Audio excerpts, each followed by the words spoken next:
Hi and good morning. Oh my god, it's too cold. Yeah, I have decided to complete 6 books before 2025 ends.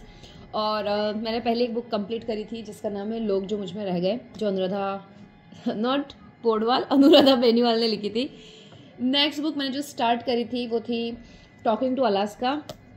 Anna Woltz ने लिखी है ये book. ये book भी मैंने आज कंप्लीट कर ली है. बहुत छोटी सी बुक है. इट्स लाइक कितना 180 पेजेस समथिंग है. 180-200 हार्डली पेजेस है इसके अंदर. मतलब कायदे से देखा जाए ना तो इसको आप वन गो में वन रीडिंग में कंप्लीट कर सकते हो. कुछ डिफिकल्ट टाइप की बुक नहीं होती. कुछ कुछ बुक्स होती है ना जिसमें यू नीड टाइम, है ना. तो इसमें ऐसा कुछ नहीं है. पहली चीज़. दूसरी चीज़, मैं 3-4 इसके चैप्टर पढ़ लिए एंड देन आई रियलाइज कि ये काइंड ऑफ बच्चों वाली बुक है. I was like okay fine, पर मैंने क्योंकि स्टार्ट कर दी थी so I completed this. If I'll talk about the book that is Talking to Alaska, you can see there's this dog, okay, on the cover. Basically, Alaska is a dog. So, I mean, oh my God. First of all, I want to take a minute here and I want to appreciate this dog. और भाई जब से मैंने ये किताब पढ़ना शुरू किया है मुझे इतनी बार ऐसे ड्रीम्स आ गए ना कि यार मेरे खुद के पास में एक डॉग है और मैं अपने फ्रेंड्स को मैसेज कर रही हूँ कि can like you know in near future I have a dog. और ऐसी ऐसी बातें मैं उनको मैसेजेस कर रही हूँ करके, है ना. मतलब मुझे डॉग से इतना अफेक्शन हो गया है. This is something I have in my mind. मतलब मेरे को हमेशा ऐसा लगता है कि डॉग्स जो होते हैं वो बहुत फेथफुल होते हैं, तुम्हारे लिए बहुत, है ना. I mean they will love you no matter what. So dogs are like really good animals. Okay, that's what I feel like. पर मुझे टू बी ऑनेस्ट डर लगता है. अभी मैं बातें इतनी कर रही हूँ, शोशेबाजी कर रही हूँ, लेकिन अगर अभी किसी के भी घर पे डॉग वॉग रहेगा ना मेरे को बहुत डर लगता है. तो या there is this conflict there. But okay, other than this, ये कहानी 2 बच्चों की है. एक स्वेन है और एक का नाम है पार्कर. काफ़ी इजी पीजी सी बुक है, लेकिन कुछ कुछ मतलब but then writing is tight, है ना. मतलब ऐसे तुम्हें कुछ कुछ लाइन्स इतनी क्यूट सी लगेंगी कि अच्छा अगर मुझे कुछ अंडरलाइन क्या मिलता है तो आई शो यू.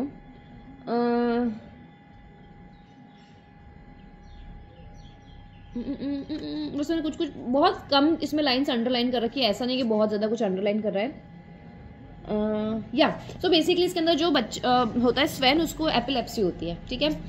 तो अब क्या होता है ना, और ये जो अलास्का होता है, अलास्का होती है, अलास्का जो है वो पहले पार्कर की डॉग होती है ना. तो फिर वो पार्कर से स्वेन के पास में चली जाती है. कुछ कुछ सीन होता है. तो बेसिकली जब भी उसको एपिलेप्टिक अटैक्स आते हैं स्वेन को, उस टाइम पे अलास्का को पहले से पता पड़ जाता है इवेंचुअली, है ना. तो एक टाइम ऐसा होता है कि अलास्का, स्वेन और पार्कर तीनों साथ में होते हैं. उस टाइम पे पार्कर ऐसा बोलती है कि I could almost imagine that I can feel it coming to, but humans can't predict when someone's about to have an epileptic seizure. तो बेसिकली मतलब ऑफकोर्स इसको मैं ट्रांसलेट तो नहीं करूँगी, इसका मतलब तो ठीक है, पर इसमें ऐसा होता है ना कि एक टाइम के बाद में स्वेन और पार्कर में भी थोड़ी सी वो अंडरस्टैंडिंग बैठ जाती है. ऑल तो बच्चे होते हैं, ठीक है, पर उन्होंने भी अंडरस्टैंडिंग बैठ जाती है कि ना अगर स्वेन को एपिलेप्टिक अटैक आने वाला होता है तो मतलब पार्कर ऐसा बोल रही है कि उसको भी फील हो रहा है काइंड ऑफ कैसा कुछ होने है. तो that was kind of cute. Other than this कुछ बहुत ही आप if you are you know expecting कि कुछ बहुत ही ऐसा इमोशनल ट्रिगरिंग, मतलब कुछ ऐसी सा कुछ चीज़ मिल जाए, कोई ऐसी लाइन पढ़ने को मिल जाए, है ना, जैसा कि अपन बाकी की बुक्स में देखते हैं, तो ऐसा जैसा नहीं है. ईजी पीजी रीड है. अगर कोई जस्ट किताब पढ़ना शुरू कर रहा है या फिर कि किसी बच्चे को किताब गिफ्ट करनी है ना, ताकि उनका थोड़ा सा इंटरेस्ट डेवलप हो, then you can give them this book talking to Alaska. बाकी इफ़ यू आर समवन जो थोड़ा एडवांस मतलब किताबें पढ़ते हैं तो उनके लिए तो आई वोंट सजेस्ट. मैं किताबें पढ़ती हूँ, मैं बहुत ज़्यादा लाइक किताबें नहीं पढ़ती हूँ, तो ठीक है मेरे लिए ठीक ही था, मतलब अच्छा था ओवरऑल. बट इसके अंदर हाँ एक बहुत अच्छी जो बात हुई है वो बात हुई है दिस इनविजिबल डिसेबिलिटी की, है ना. मतलब क्या होता है, जैसे फॉर एग्जांपल कोई स्पेशली एबल्ड है ना, तो आपको दिख रहा होता है राइट कि उनको ये इशू है, ये इशू है. But then there are some invisible disability like for example epilepsy. You can't see, you know, ऐसा किसी को देख के तुम बता नहीं सकते कि इनको एपिलेप्सी का है, इनको एपिलेप्सी है करके. बट वही वाली चीज़ है ना, तो उस वजह से चीज़ें फिर आपके लिए कैसे कॉम्प्लिकेट होती है ना. तो दैट इज समथिंग काफ़ी अच्छे से इसमें एक्सप्लेन किया है एपिलेप्सी के बारे में. और जो पार्कर है उसकी स्टोरी ये होती है कि उसने मतलब एक है ना रॉबरी देखी होती है, आर्म्ड रॉबरी देखी होती है, तो वो थोड़ा सा उस वजह से. तो ठीक है, दोनों के अपने अपने इश्यूज होते हैं. दोनों को मतलब इट्स लाइक दोनों एक दूसरे को पहले पसंद नहीं करते हैं, फिर इवेंचुअली यू नो वो थोड़ा सा बॉन्ड करते हैं इस डॉग की वजह से. So that is the basic idea. Here and there you will find some couple of cute words, cute lines, that's all. या you can just read it in one sitting. मेरे को 2 दिन लग गए, 2-3 दिन लग गए आई थिंक, पर ठीक है, मैं बाकी के काम भी साथ में कर रही थी. Okay, so if that said, now third book I'm going to start. So I'm confused. I have actually 2 options. मैं सोच रही हूँ, एक तो है this Letters to Milena, है ना, ये by Franz Kafka है. So this is something I want to read actually. I really want to read, but then this is Kafka. Okay, Franz Kafka it is, and I mean I don't think कि reading Franz Kafka की book अभी will be a wise move, because if I want to complete 3 more books, right? अभी क्या चल रहा है, आज 26 नवंबर है. Although I can, अगर मैं अभी ये वाली बुक कर लूँगी फिर नेक्स्ट मंथ मुझे 3 बुक्स करनी रहेंगी. मैं कर लूँगी, आई मीन एक वीक में 1 बुक थोड़ा बहुत ऊपर नीचे करके मैं कर तो सकती हूँ. But again I feel like because France Kafka मतलब ये ना कंटेम्प्रेरी राइटर नहीं है ना, तो मेरे को लगता है कि जो भी कंटेम्प्रेरी राइटर नहीं है उनकी किताबें पढ़ना it's a little bit difficult. Okay, and specially because he is from Austria, और you know if I am not wrong इसको क्या प्रोनाउंस करते हैं, केज रिपब्लिक प्रोनाउंस करते हैं शायद, maybe I am wrong, okay I don't no.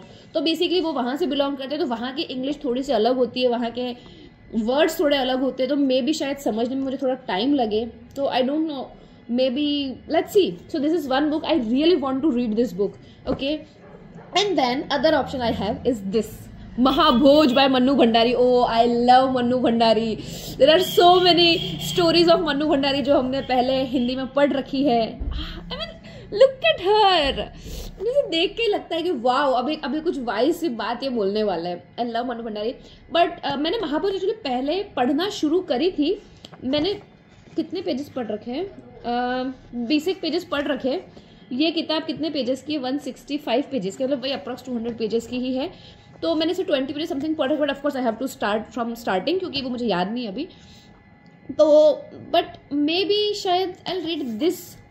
मैंने इसको 20 पेज पढ़ के अगर पढ़ना रोक दिया था तो उसका रीज़न मोस्ट प्रोबेबल ये रहा होगा कि मैं कोई और किताब या तो मैंने शुरू कर दी होगी. Although that is something I don't like to do, but मैं वो न चाहते हुए मुझसे हो जाता है ना. मैं कोई और किताब देख के इतनी फैसिनेटेड होती हूँ मैं उसको पढ़ने लग जाती हूँ. तो एक वो रीज़न होगा. दूसरा ये भी हो सकता है कि शायद मैं उस टाइम पे इसको समझ नहीं पा रही होंगी, मतलब मैंने शायद 4-5 महीने पहले पढ़ना शुरू किया था, तो पता नहीं क्या पता 4-5 महीने मेरी को इसे अंडरस्टैंडिंग डेवलप हो गई होगी कि now this will make more sense. So let's see, maybe this one और maybe completely different. I will decide that in next 10 to 15 minutes, फिर ताकि आज से पढ़ना में तो शुरू करना है मेरे को. देखिए तब प्रेशर है मेरे में. Okay, with that I leave now. The best thing about winters, okay, जो मुझे बहुत पसंद है वो ये है कि मेरे रूम की विंडो से सनलाइट आती है. You can see maybe on my face, है ना, अराउंड 8:15 समथिंग. तो दैट इज सो ब्यूटिफुल, इतना अच्छा लगता है. Let me show you. See this, ये okay. With that I leave now. Bye bye, make a nice day.